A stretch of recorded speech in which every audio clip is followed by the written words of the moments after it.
로마서 12장 3절에서 9절까지 말씀을 저와 여러분의 한 절씩 교독하도록 하겠습니다. 제가 3절을 보겠습니다. 내게 주신 은혜로 말미암아 너희 각 사람에게 말하노니 마땅히 생각할 그 이상의 생각을 품지 말고 오직 하나님께서 각 사람에게 나누어 주신 믿음의 분량대로 지혜롭게 생각하라.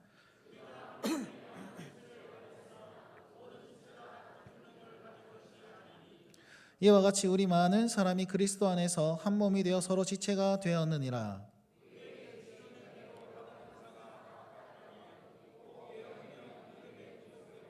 혹 섬기는 일이면 섬기는 일로, 혹 가르치는 자면 가르치는 일로.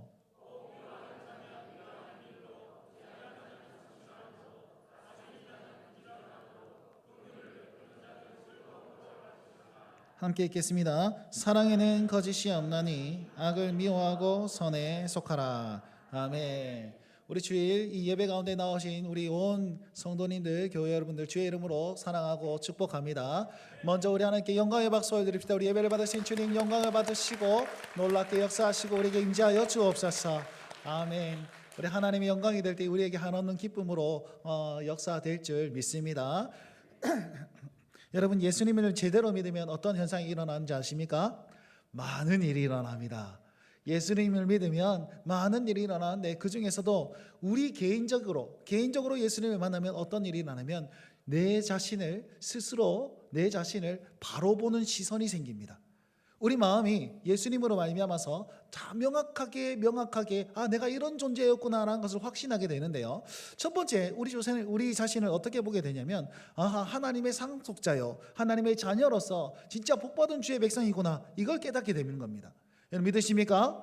우리가 예수님을 믿을 때 이제는 죄의 종노릇하는 그런 자들이 아니라 우리는 하나님의 자녀가 되어서 하나님 안에서 승리하고 하나님의 놀라운 일들을 그 천국을 소유한 주의 백성으로 하나님 나라로 살아갈 줄 믿습니다. 여러분 그렇게 얘기하는 것이 지금 로마서의 쭉 말씀이었다는 것이죠. 두 번째 뭐냐면 우리를 부족한 자로, 그래서 하나님의 자녀로서 모든 것을 할 수 있는 자로 여기면 우리는 한계를 넘어설 수 있는 하나님의 백성, 한계를 뛰어넘을 수 있는 힘을 가진 자, 여러분 이렇게 우리를 바라보게 된다는 사실입니다. 근데 두 번째로는요, 한계를 뛰어넘는 자로 살아가지만 우리의 여전히 한계 아래에 있는 자로 인정하며 살 수 있는 그런 은혜가 있습니다. 여러분 무슨 말입니까? 여러분 이때까지 로마서 1장 1절부터 12장 2절까지 무슨 얘기를 했냐면 하나님께서 이렇게 말씀하셨단 말이에요. 우리 모든 사람이 죄를 범하여서 하나님의 영광이 이르지 못했는데 믿음으로 말미암아 영광이 이르게 되었고, 또 너는 나와 함께 합력하여 선을 이루자. 합력하여 선을 이루어서 하나님의 나라를 세워가보자. 나의 동력자가 바로 너야, 나의 상속자가 너야 라고 얘기하면서 우리에게 한없는 영광의 말씀들을 해주셨다는 거예요. 하나님, 우리가 어찌 그 일들을 행할 수 있습니까? 할 수 있어. 성령께서 함께 하시고 내가 너를 붙잡고 있으니 할 수 있어. 그러니까 12장 1절 2절 말씀에 뭐라고 그럽니까? 하나님이 너희 몸을 하나님이 기뻐하시는 거룩한 산 제물로 드리라. 너희가 드릴 영적 예배니라. 마음을 새롭게 함으로 말미암아서 세상을 본받지 말고 변화를 받아서 하나님의 뜻을 분별함으로 말미암아서 하나님의 뜻이, 선한 뜻이, 기쁨이, 그리고 온전함이 우리 삶으로 나타날 수 있도록 그렇게 같이 가보자 라고 손 내밀고 계시는 거예요. 그러니까 이 말씀을 받은 우리는 어떻습니까? 이야, 하나님 그렇습니다. 하나님 주님 우리에게 이 역할을 해주시고 이 작업을 해주시고 하나님의 모든 자비하심으로 우리를 채워주심으로 말미암아 나를 할 수 있게 만들어 주셨군요. 주님께 드립니다. 주님 같이 갑시다. 주님 영광을 돌립니다. 할렐루야 아멘 이러고서 가는 거예요. 이것이 우리의 한계를 있지만 한계를 뛰어넘어설 수 있는 믿음이라는 것입니다. 그런데 하나님께서 한 말 더 하시는 거예요. 야, 정신 차리고 네 모습을 잘 봐 라고 하면서 우리는 한계 아래에 있도록 우리의 믿음을 더하여 주신다는 것입니다. 그것이 3절 말씀이거든요. 우리 3절 말씀 다 같이 한번 읽어볼까요? 3절 말씀 읽겠습니다. 시작.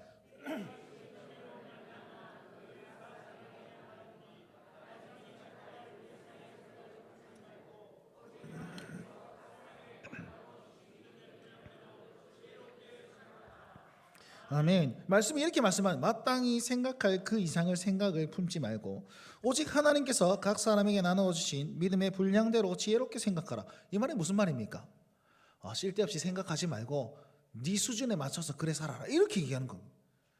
예? 마땅히 생각할 그 이상을 품지 말고 자 보세요. 이때까지는 갑시다 주님 함께 해봅시다, 합력하여 선을 이룹시다, 모든 것을 할 수 있습니다, 이렇게 망망 뛰어놓고서는 갑자기 야야 워 그거 아니고 그냥 네가 요만큼만 해, 이렇게 말씀하신다는 거예요.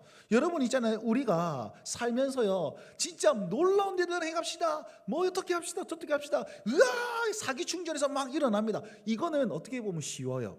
근데 내려놓으라 그러면은 마음이 속상함이, 내려놓으라 그러면은 섭섭함이 확 와가지고 아니 내가 해야 되는데 왜 이걸 내려놓으라 그러면 더 마음에 상처받는 사람들이 많다는 것입니다. 그래서 어떻게 보면 전자, 그러니까 모든 것을 할 수 있습니다라는 것은 쉽지만 너의 한계를 생각하며 부족함을 생각하면서 그 한계 아래 거하십시오라고 얘기하면은 우리가요 마음 상하는 그런 일들이 많이 생긴다는 것입니다.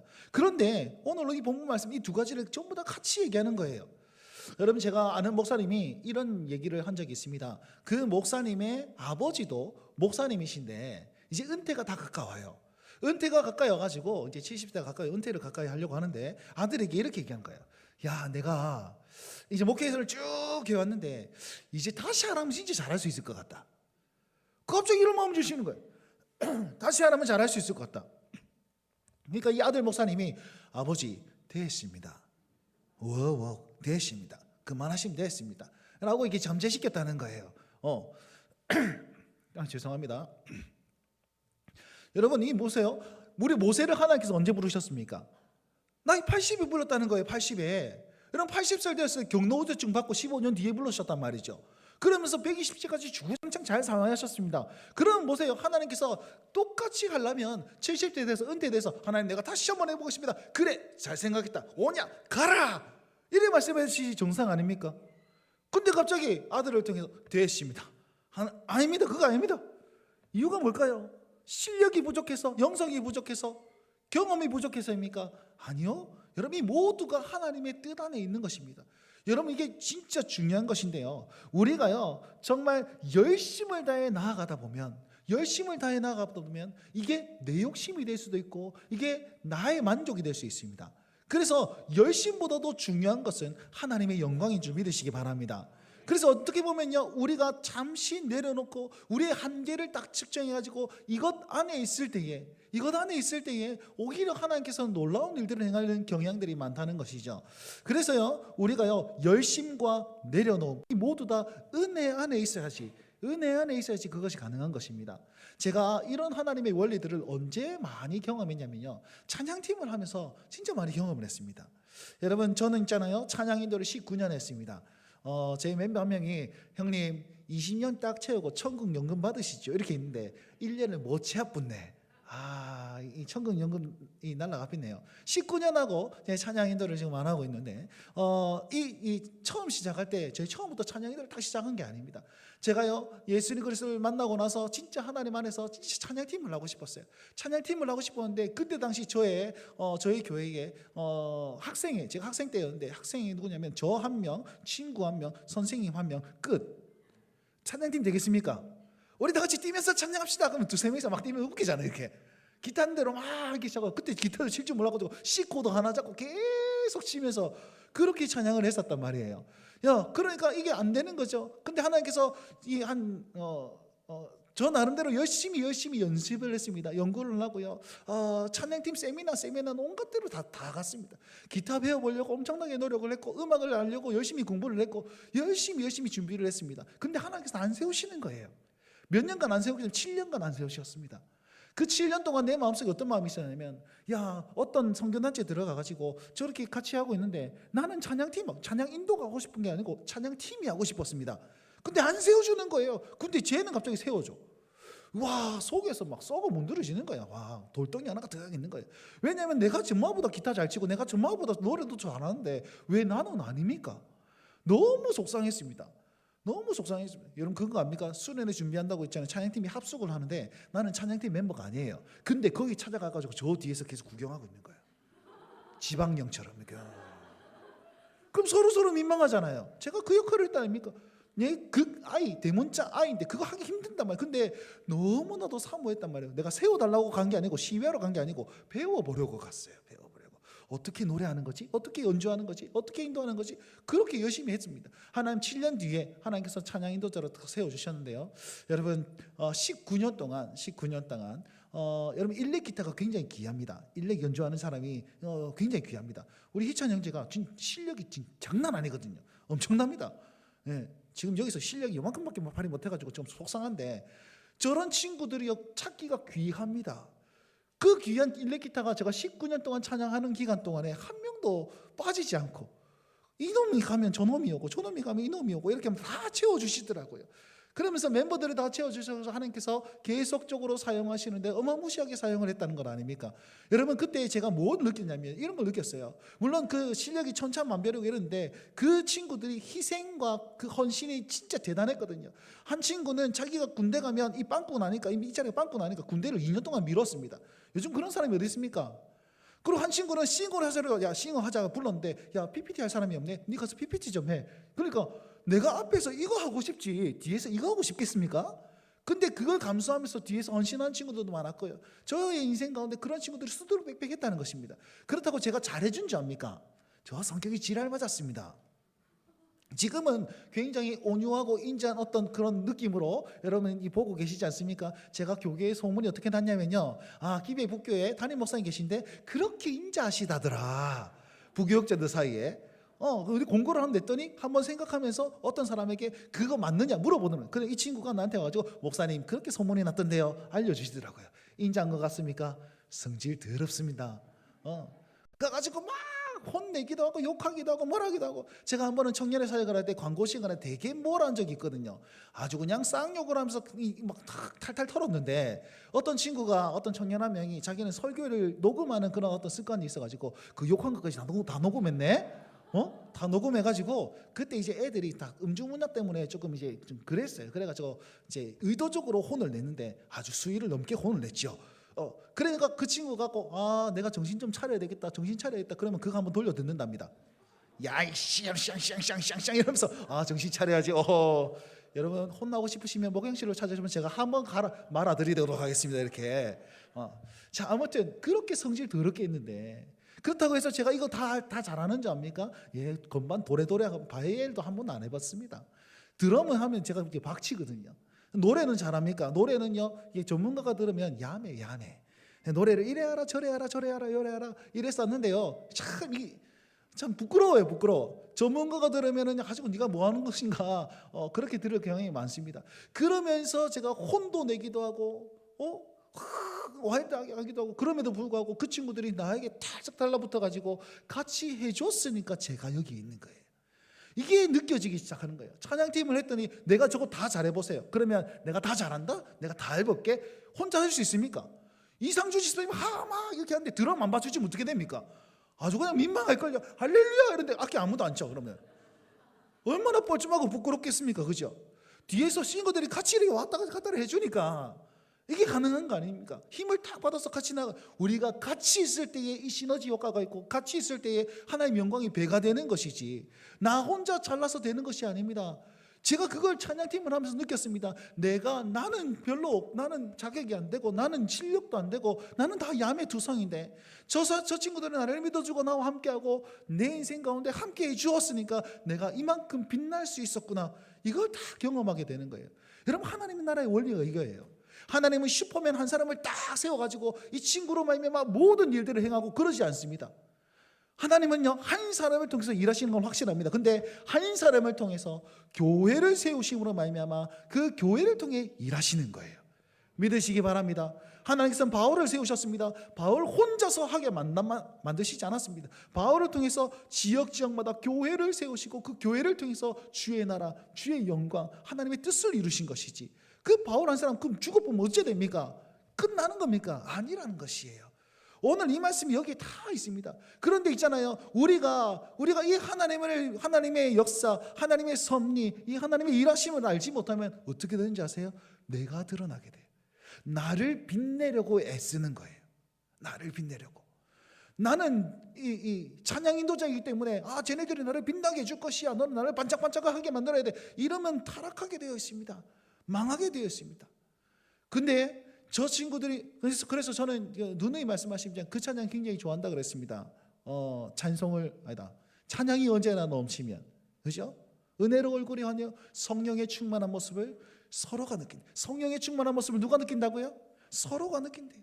내가 하나님께 집중하고 하나님의 은혜를 받고 그 하나님의 역사하심을 다 이 마음속에 새기더니 성령의 충만함이 흘러나가서 서로에게 영향력을 주더라는 거예요. 서로가 서로를 세워주는 거예요. 내가 나를 세우는 게 아니라 서로가 서로를 세워주는 거예요.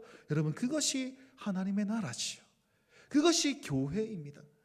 그런데 우리는요, 앞으로 쭉 나가고 내가 열심히 해보겠습니다 쭉 나가면 할 수 있는데 더 어려운 게 유턴하는 겁니다. 다시 되돌아오는 거예요. 내가 가지고 열심히 하는 것은 잘할 수 있는데 내려놓는 것은 더 힘들다는 거예요.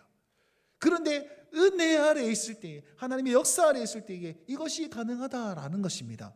오늘 말씀을 보시면 그렇습니다. 여러분, 12장 1절 2절 말씀, 불을 확 지폈어요. 으아, 지폈답니다. 근데 3절에서 찬불을 팍 끼얹습니다.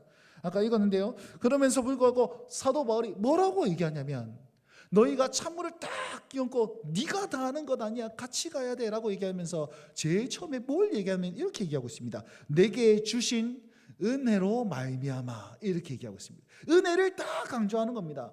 여러분, 은혜가 무엇입니까? 은혜가 무엇입니까?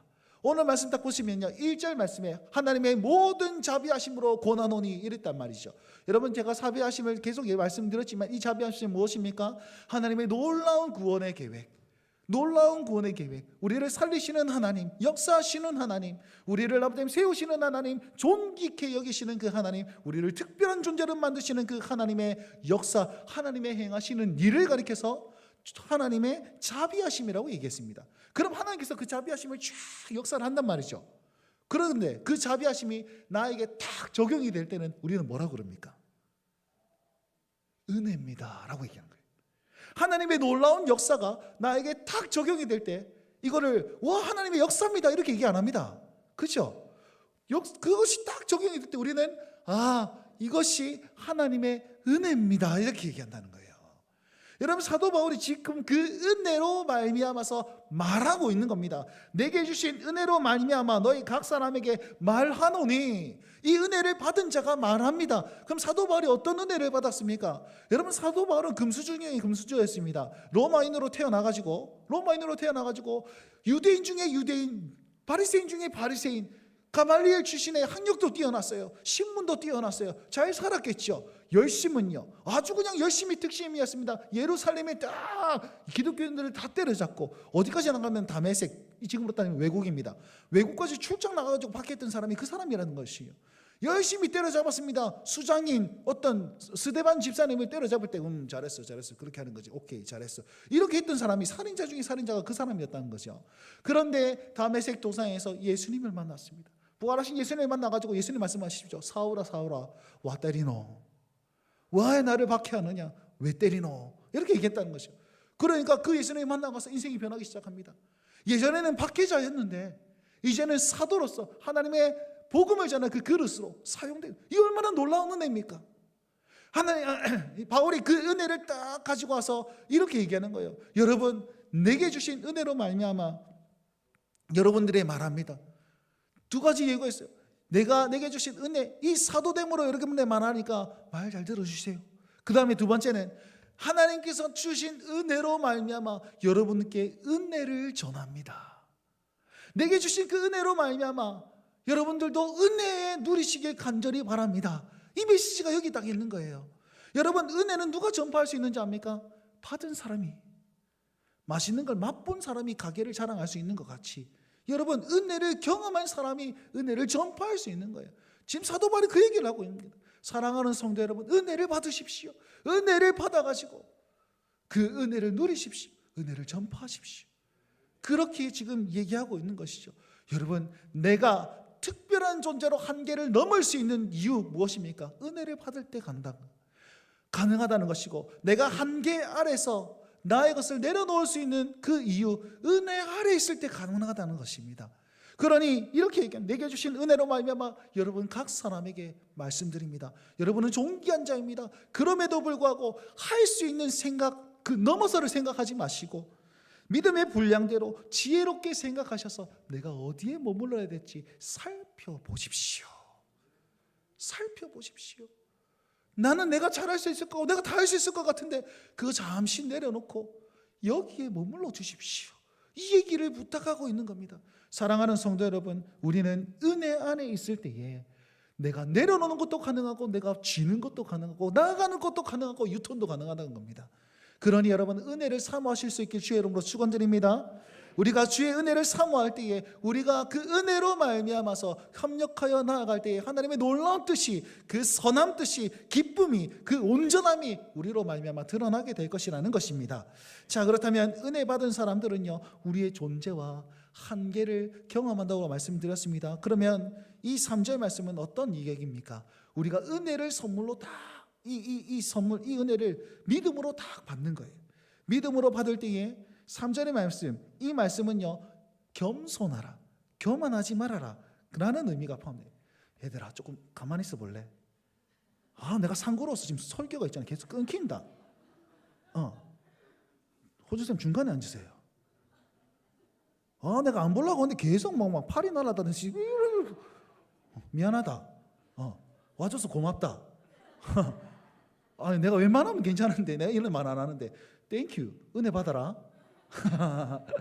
고맙습니다. 저는 있잖아요, 저는 친구들 저렇게 하는 거 굉장히 좋아합니다. 근데 제가 오늘 정신이 좀 산만해서 제가 여기 보이는데 느껴지네.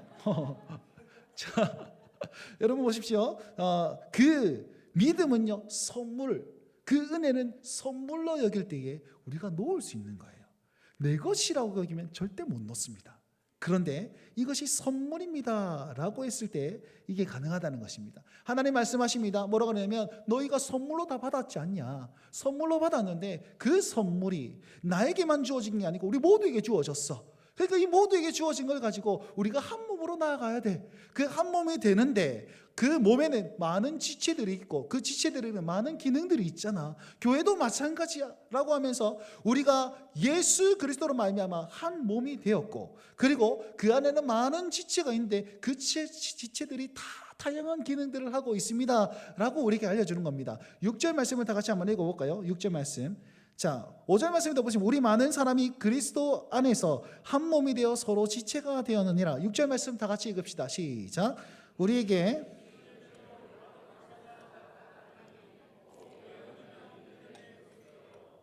아멘. 우리에게 주신 은혜대로 받은 은사가 각각 다르다. 은혜는 무엇이냐면 우리가 하나됨입니다. 은혜는 한 몸 되는 것을 가리켜서 은혜라고 표현했고, 또 이제 각 지체들이 서야 될 그것은 무엇이라고 얘기하고 있습니까? 은사다라고 얘기하고 있는 것입니다. 여러분, 우리가 은사다 그러면은 갑자기 막 환상 보고 막 방언하고 이런 것들만 먼저 생각하는데요. 여기에서 말하는 보십시오. 7절, 8절 보시면 다양한 은사들이 있어요. 자, 그것이 무엇이냐면 우리에게 개개인으로 특별한 하나님의 사람을 불러주셨습니다. 은사를 주셨습니다. 그것이 은혜를 통해서 은혜를 통해서 하나 되어 나타나야 될 때 그 각자의 은사가 가치가 있고 영광이고 빛나는 것이지, 반대가 되어버리면 내 은사를 가지고 은혜를 막 이루려고 하면 이게 변질되어 버린다는 것이에요. 여러분, 순서만 바꾸면 엉망진창이 됩니다. 오늘 말씀을요, 로마서 12장 1절부터 9절까지를 핵심 키워드만 보면 이렇습니다. 1절에 보면 자비하심 나타나죠. 하나님께서 자비하심을 베풀었습니다. 3절에 나와 뭐라 그랬습니까? 다시 해야 되나? 3절에 뭐라 했습니까? 은혜라고. 자비하심이 쫙 펼쳐지고 은혜로 콱 적용됩니다. 그러고 나서 3절 말씀에 믿음의 분량대로라고 얘기하고 있죠. 믿음이 작용하는 거예요. 하나님의 자비하심이 은혜로 주어지고 믿음이 내게 일어나기 시작합니다. 그러니 9절 말씀에 뭐라고 하냐면 9절 말씀에 사랑에는 거짓이 없나니, 사랑으로 완성하고 있어요. 사랑으로. 이게 선순환인 것이죠. 하나님의 은혜를 받고 믿음으로 확 일어나가지고 가야 될 때와 서야 될 때를 잘 알아서 사랑으로 말미암아 한 몸으로 이루며 나아가는 것이 하나님의 놀라운 뜻인데, 순서가 바뀌어 봅시다. 내가 사랑해야지. 내가 사랑했어. 믿음으로 말미암아 내가 행했어. 그러니까 하나님 은혜 주셔야지요. 맞습니까? 틀립니까? 그러니까 하나님 놀라운 일을 베푸셔야죠. 하나님 나를 빛나게 만드셔야죠. 나를 사용해 주셔야죠 라고 얘기하면 이거 반대가 되어버리는 거예요. 여러분, 우리는요 은혜 받은 자는 어떻게 고백해야 되냐면, 하나님 은혜로 내가 모든 것을 할 수 있습니다. 주님 은혜로 말미암아 내가 모든 것을 할 수 있습니다. 또한 내가 은혜 아니면 아무것도 할 수 없습니다. 이렇게 고백하는 것이 성숙한 성도입니다.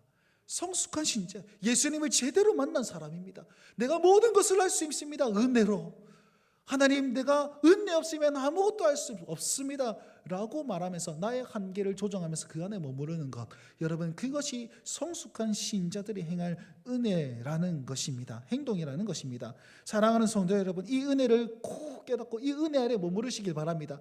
이 은혜 아래서 사랑을 드러내실 수 있는 주의 백성 되시길 간절히 바랍니다. 거짓 없는 사랑으로 말미암아서 우리 모두가 한 몸 되어 나아갈 수 있는 그 모습을 보길 간절히 소망합니다.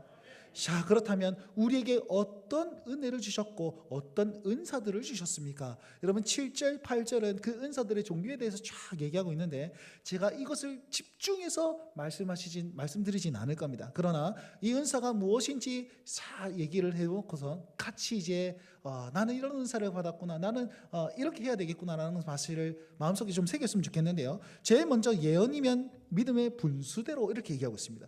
여러분, 예언이 무엇입니까? 예언의 뜻은 미리 밝히다라는 것입니다. 내일 일들을 미리 알려주는구나, 이 예언 맞습니다. 그럼 제가 여기서 예언하는 사람은 누구일까? 여기 있어요. 접니다, 저. 네, 교역자들, 하나님께서 세우신 사람들, 이 하나님의 마음을 받아서 하나님의 뜻을 전달하게 되는 것입니다. 그럼 보십시오. 제가 예언을 하는데 갑자기 오늘 좀 이따가 눈이 올 것이고 비가 내릴 것이니까 빨리 우산을 잘 챙기시고 내일의 기도는 영하 40도까지 내려가니까 옷을 완전히 3겹 4겹 입으시고 돌아다니십시오. 그리고 이번에 대선 때는 누가 당선될 겁니다. 이렇게 얘기하는 것이 예언입니까? 그거 아닙니다. 그죠? 그거 아니에요. 그거 아니라서 뭐라고 하냐면 예언이면 믿음의 분수대로 하라, 이렇게 얘기했습니다. 믿음의 분수라는 것은 무엇이냐면 균등하게 하라. 그럼 믿음의 균형이 있게 예언을 하라, 이 말이 무슨 말입니까? 우리의 믿음은 다 어디에 기록되어 있죠? 하나님 말씀이 성경에 다 기록되어 있습니다. 그러니까 성경의 뜻을 잘 풀어내므로 말미암아서 내일 일어날 하나님의 뜻을 잘 선포하라는 뜻입니다. 결론은 설교 잘하는 뜻이지요. 하나님의 말씀대로 설교 잘해라라는 것입니다. 미혹되시면 안 됩니다. 가가지고 관상 보듯이 당신은 지금 마귀였어, 지금 음란한 생각하고 있네, 빨리 말풍선 지어와라, 이렇게 얘기하면서 갖고 지금 저기 말풍선 지어와라 지금 이러면서 이렇게 얘기하는 것 아니라는 것이죠. 점집처럼 그렇게 하는 게 아닙니다. 하나님 말씀 안에 말씀을 제대로 잘 말씀 잘 선포할 수 있는 그런 은사가 있습니다. 두 번째 무슨 은사입니까? 섬기는 일, 섬김의 사역입니다. 섬기는 일이면 섬기는 일로, 이렇게 되어 있는데요.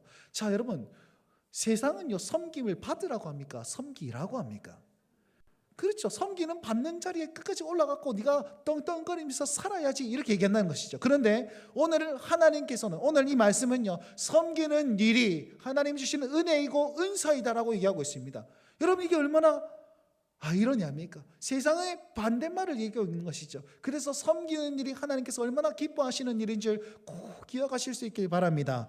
그러면서 가르치는 자는 가르치는 일을 하라라고 합니다. 여러분, 제가 선포를 하죠. 목사가 말씀을 선포를 합니다. 근데 잘 못 알아듣는 사람들이 대충 있다니까요. 그럼 풀어주는 사람이 누구예요? 우리 구역장님들, 우리 교사 선생님들, 그분들이 다 말씀을 풀어해서 가르쳐 주지 않습니까? 여러분, 선포된 것을 나눔으로 말미암아서 이것이 풍성해진다는 것입니다. 또 두 번째, 그 다음으로 무엇입니까? 위로하는 자면 위로하는 일로라고 되어 있습니다. 여러분, 위로는 무엇입니까? 아이고 웃자노 손 딱 잡아주는 그런 거 있죠? 그 위로죠, 그죠? 그 위로의 결과는 어떻게 될까요? 회복입니다. 그래서 위로하는 자는 회복을 기억하며 나아가는데, 여러분, 어떤 위로를 해야 되냐면 하나님 안에서 복음의 위로를 하실 수 있길 바랍니다. 그게 무슨 말이냐면 우리는 언제 소송케 됩니까? 하나님 앞에 회개하며 은혜 아래 있을 때 우리는 진정한 회복이 있지 않습니까? 진정한 위로자는 그 마음을 위로함으로 말미암아 말씀의 자리로 데리고 나오는 것이고, 회개할 수 있도록 도와주는 것이 위로자입니다. 그래서 우리는 위로의 일을 복음 안에서 행할 수 있길 간절히 바라고, 구제하는 자는 성실함으로 하라 합니다. 여러분, 구제는 무엇이죠? 남을 돕는 것이죠. 여러분, 이것의 안에는 내 것을 드림으로 말미암아 남을 돕는 겁니다. 그래서 희생이 들어가 있어요. 구제는 누가 할 수 있는지 압니까? 예수 그리스도의 희생으로 말미암아 내가 은혜를 받았다라는 그 사람만 내가 은혜를 베풀어 줄 수 있는 거예요. 내가 희생할 수 있는 거예요. 자, 그러면 구제를 받는 사람은 어떻게 받아야 됩니까? 와, 나를 불쌍히 여기고 나를 동정하네 이렇게 받아들이는 것이 아니라, 아하, 그분의 희생으로 나에게 이렇게 주시는군요. 그분의 희생을 받는 거예요. 네?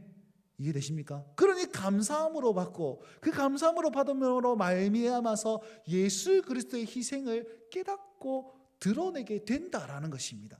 그래서 있잖아요, 구제는요 기독교의 두 기둥이라고 합니다. 하나의 기둥은 복음 전파요, 하나의 기둥은 구제입니다. 한 손엔 복음 들고 한 손엔 사랑을 들고, 그러면서 그렇게 섬기는 것이 기독교의 두 기둥입니다. 그러니 우리가 구제하기에 힘쓰십시오. 성도를 돌아보는데 마음을 넓히십시오.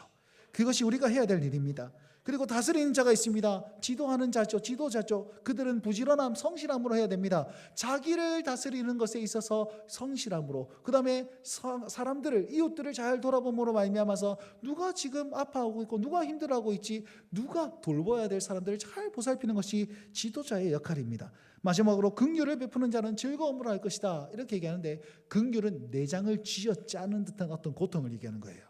십자가 위에서의 예수님이 어떤 마음이었습니까? 너무나 안타까운 마음이었죠. 그러면서 눈물이 있는 그런 어떤 것입니다. 근데 그것을 즐거움으로 하래요. 아픈데, 내 마음이 아픈데 그것이 어떻게 즐거움이 됩니까? 하나님의 마음 알고 예수님의 마음을 알면 그 고통, 그 마음이 즐거움이 되는 거예요. 내가 지금 내장을 쥐어짜는 듯한 고통이 있다 얘들아. 긍휼의 마음으로 너희를 축복한다. 이런 거죠. 여러분, 그 마음이 나에겐 기쁨이 되는 거예요. 그래서 다음 세대들을 향해서 긍휼의 마음이 있을 때 그들이 이곳에 있는 것 자체가 너무 즐거움이 되고 기쁨이 되고 소망이 되는 것입니다. 여러분, 이 모든 어떤 이 은사들이 있습니다. 물론 다른 성경에는 더 많은 은사들이 있습니다. 자, 여러분, 이 은사들을 우리는 어떻게 행해야 됩니까? 저는 오늘 여기에 집중하려고 합니다. 그래서 대충 얘기했습니다. 자, 저를 바라봐라. 저를 보시고, 여러분, 이 은사들은 우리 어떻게 실행해야 됩니까? 9절 말씀을 다 같이 읽읍시다. 9절 말씀 읽습니다. 시작. 사랑에는 거짓이 없나니 악을 미워하고 선에 속하라.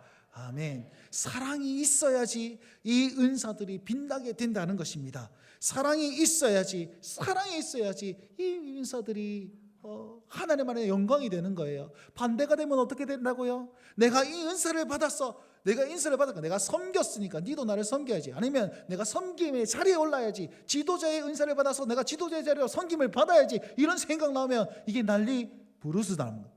난리 개판되는 거예요. 그건 하나님이 원하시는 것이 아닙니다. 사랑으로 말미암아 성도를 사랑했을 때에 이 은사가 가치 있고, 이 은사가 하나님의 역사하시는 놀라운 은혜가 되는 것이지, 반대가 되면 내가 드러나게 되는 거예요. 내가 드러나게 되면 엉망진창이 되는 겁니다. 여러분, 이 말씀을 나누려고 하는데, 여러분, 요한복음 16장 33절 말씀입니다. 한번 띄워주십시오. 요한복음 16장 33절 다 같이 한번 읽어봅시다. 시작.